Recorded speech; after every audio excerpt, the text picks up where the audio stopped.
नमस्कार प्रिय दर्शकों, आज मैं हाजिर हूँ एक बेहद खास विषय जो जानने योग्य है हर व्यक्ति को जो जन्म कुंडली का प्रेमी है, जन्म कुंडली को मानते हैं और इस आधार पे अपने कार्य को निर्धारित करते हैं। यह उनके लिए वीडियो बहुत बेहद लाभकारी है, क्योंकि हम किसी को जन्म कुंडली जब दिखाते हैं, सामने वाला जो व्यक्ति बोलता है उस चीज़ को हमको समझते हैं, उसी को लेकर मानते हैं, परंतु हम आपको यह जानकारी देना चाहते हैं कि आप अपनी कुंडली को खुद स्वयं समझें और उससे क्या भाव निकलता है, इस चीज़ को जानना बेहद जरूरी है। सामने वाला व्यक्ति हमसे क्या बोल रहा है, किस भाव से संबंधित बोल रहा है, अगर इसकी जानकारी हमें रहेगा तो हमें सटीक फल की जानकारी प्राप्त होगा और उस पर हम अपना कार्य कर सकते हैं। तो जन्म कुंडली के 12 खाने होते हैं, 12 घर होता है। हर घर का अपना अपना एक महत्व होता है और उस घर में जिस तरीके से जो ग्रह स्थित होते हैं और उस ग्रह से जो फलादेश होता है, हम अपने जीवन को उसके हिसाब से आंकते हैं, जानते हैं। तो चलिए शुरू करते हैं। प्रथम भाव, जन्म कुंडली का प्रथम भाव व्यक्ति का खुद का व्यक्तित्व, खुद का स्वभाव और स्वास्थ्य और शरीर। जैसा ग्रह कुंडली में रहेगा आपके प्रथम भाव में, वैसे आपको जो है शारीरिक स्थितियाँ, आपका व्यक्तित्व सामने दिखाई देगा। और दूसरा भाव की बात करें तो दूसरा भाव धन, परिवार, वाणी, भोजन एवं प्रारंभिक शिक्षा को लेकर के दर्शाता है दूसरा भाव। अब हम बात करते हैं तीसरे घर की। तीसरा साहस, छोटा भाई, आपका वाहन, संचार और सुखों की प्रचुर मात्रा में वृद्धि देता है, पराक्रम आपको बढ़ाता है। यह ग्रहों के ऊपर निर्धारित रहता है कि आपका कौन सा ग्रह इस भाव में बैठा है।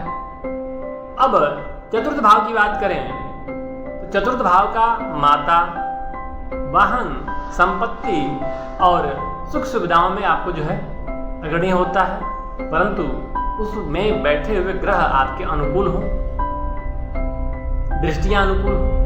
अब हम बात करते हैं पंचम भाव। जो पंचम भाव संतान, आपका शिक्षा और बुद्धि को दर्शाता है, प्रेम संबंध को दर्शाता है, मनोरंजन को दर्शाता है। अब हम छठे भाव की बात करें तो छठा भाव में रोग, शत्रु एवं आपका सेवा, नौकरी और दैनिक कार्य को लेकर के छठा भाव दर्शाता है। अब हम सातवें भाव की बात करें तो सातवां भाव में आपका जीवन साथी, विवाह, आपका व्यापार, साझेदारी और सार्वजनिक जीवन के बारे में आपको सातवां भाव दर्शाता है। अब हम आठवें भाव की बात करें तो आठवां भाव आपका मृत्यु का, आयु का निर्धारित करता है, गुप्त बातें, साझेदारी एवं सार्वजनिक जीवन को लेकर के और गूढ़ रहस्य, तांत्रिक क्रियाएं, इस चीज को लेकर के दर्शाता है आपका आठवां भाव। नवम भाव की बात करें जो 9वां घर होता है तो नवम भाव आपका गुरु को दर्शाता है, आपको भाग्य को दर्शाता है, आपके धर्म को दर्शाता है, आपका उच्च शिक्षा को दर्शाता है, तीर्थ यात्रा को दर्शाता है। जैसे ग्रह बैठेंगे उसके हिसाब से आपका उसका फलादेश प्राप्त होता है। अब हम बात करते हैं 10वें घर की। तो 10वां घर कर्म, आपका पेशा, क्या कार्य करेंगे, आपका समाज में स्थिति क्या होगी और सरकारी काम को लेकर के आपका कैसा स्थिति रहेगा, सरकारी कामों को लेकर के। तो ये भी आपका 10वां भाव जो है ग्रहों की स्थिति पे अनुकूल रखता है कि नहीं, आपका कैसा स्थिति रहेगा। अब एकादश भाव की बात करें तो एकादश भाव आपका आय को लेकर के दर्शाता है, मित्र और आकांक्षाओं को लेकर के, बड़े भाई एवं बहन को लेकर के 11वां भाव आपको सटीक फल देगा, जो कि ग्रहों की स्थिति को लेकर के। अब हम बात करते हैं व्यय अर्थात 12वें भाव का।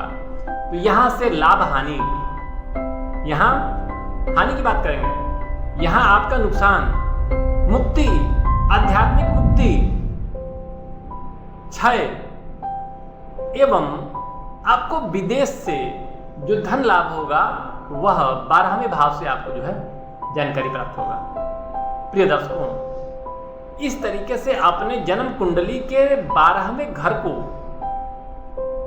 विभिन्न क्षेत्रों को उसके क्षेत्र के अधिकारों से जुड़े हुए ग्रहों का जो फलादेश होता है वही व्यक्ति के जीवन में घटित होता है। जन्म कुंडली में वही व्यक्ति के जीवन में घटित होता है जैसे ग्रह, उनकी दृष्टियां, उनका स्थान, ऊंच नीच होना, यह व्यक्ति के जीवन का मार्ग को दर्शाता है। इसमें कोई डाउट नहीं है, इसमें कोई किसी प्रकार का संदेह नहीं है। लगभग 100% वो आपको जो है फलीभूत होगा। आगे के लिए जय श्री राम।